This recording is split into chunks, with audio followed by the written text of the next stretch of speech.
Naruto qui est devenu Hokage, cliché. Luffy qui veut devenir le roi des pirates, encore cliché. Un groupe de personnes téléportées dans un univers fantastique, cliché, putain, cliché. Et le plus drôle, frérot, c'est que c'est même pas la faute des auteurs. Avec la récession japonaise, c'est compliqué de sortir des tomes chaque semaine. Mais pour moi, c'est cool. Ça me permet de sortir la première vidéo de la chaîne, quoi.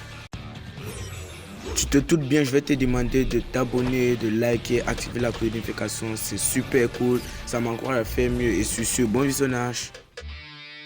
Bon, pour cette vidéo, je l'ai divisée en 3, shonen, isekai et shoujo. Ça me permettra de mieux développer ce que je veux dire et ça aidera aussi à mieux comprendre, quoi.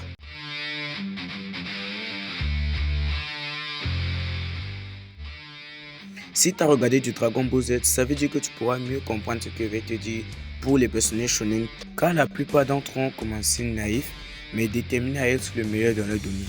Il y a Izuku et Naruto qui sont l'exemple parfait. D'autant plus que la dualité des personnages joue aussi un rôle dans la progression de l'histoire. Ici on a un Izuku qui veut devenir comme son idole All Might, mais qui n'a pas d'alter. En gros c'est un con, quoi. Mais il y a un autre qui a un alter, en gros son rival, mais qui représente l'archétype du personnage compétitif, agressif, quoi. Dont l'auteur nous fera croire que leur relation sera comme un catalyseur. Déjà qui quitteront d'une relation agressive à une relation amicale mais un peu complexe. Ensemble, ils représentent l'équilibre entre l'idéalisme et le réalisme cynique de Bakugo. Ainsi, la relation entre Izuku et Bakugo illustre comment une rivalité peut être bénéfique, non seulement pour la croissance des personnages, mais aussi pour le développement global de l'histoire.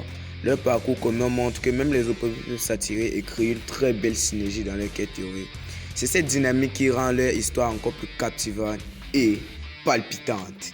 Un autre exemple de rival qui a permis la dualité des personnages est bien évidemment Sasuke. Sasuke est essentiel pour Naruto à plusieurs niveaux. D'abord, leur relation est centrale dans le développement des deux personnages. Sasuke, qui représente aussi le rival compétitif, est un ami pour Naruto, car il lui permet de se surpasser et à évoluer. Notre futur Hokage deviendra celui qu'on connaît grâce à lui. Enfin, le parcours de rédemption entre Sasuke est crucial pour l'évolution de l'histoire. La façon dont Naruto essaie de ramener Sasuke sur le droit chemin démontre son attachement et sa détermination, soulignant la force des liens humains, tout en sachant que les mentors jouent aussi un rôle important dans l'évolution des personnages. Ici, on a Shota Aizawa, également connu sous le nom d'Eraser Head. Shota Aizawa peut être perçu comme un archétype dans le genre des enseignants dans les animés, mais il possède plusieurs nuances qui le rendent moins cliché. Plusieurs éléments de Shota Aizawa peuvent être considérés comme clichés, surtout en ce qui concerne l'enseignant dans les animés. Déjà, en premier point ici, le professeur désabusé. Aizawa incarne le stéréotype du professeur qui a perdu sa passion et qui préfère dormir que d'enseigner. Ce trope est courant dans de nombreux récits où l'enseignant semble fatigué par les responsabilités et les attentes des élèves. Cela peut donner l'impression qu'il ne se soucie pas de son travail, même si en réalité c'est loin d'être le cas. Exemple, Koro Sensei par exemple. J'aimerais ajouter un troisième et un dernier point afin de finir cette première partie. Ici je parle du pouvoir unique. Aizawa a une capacité spéciale, l'annulation des couilles, qui lui permet de contrôler les situations à sa manière.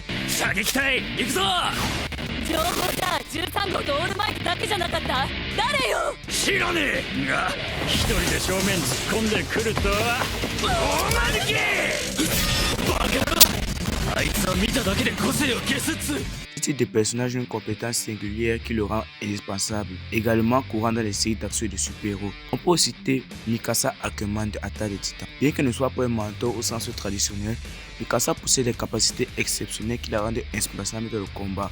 Ce rôle est similaire à celui d'Aizawa en tant que personnage clé qui utilise ses compétences pour protéger ceux qu'il aime. Si vous avez regardé la vidéo jusqu'à maintenant, je vous dis merci beaucoup. Le montage et les voix m'ont pris pas mal de temps, donc ça serait super si vous vous abonnez, que vous likez, que vous activez la cloche de notification. Ça fait chaud au cœur. Pour la deuxième et la troisième partie de la vidéo, je le ferai ultérieurement. Il n'y a pas de date précise pour la sortie, mais ça sera le plus proche possible. Sur ce, konnichiwa.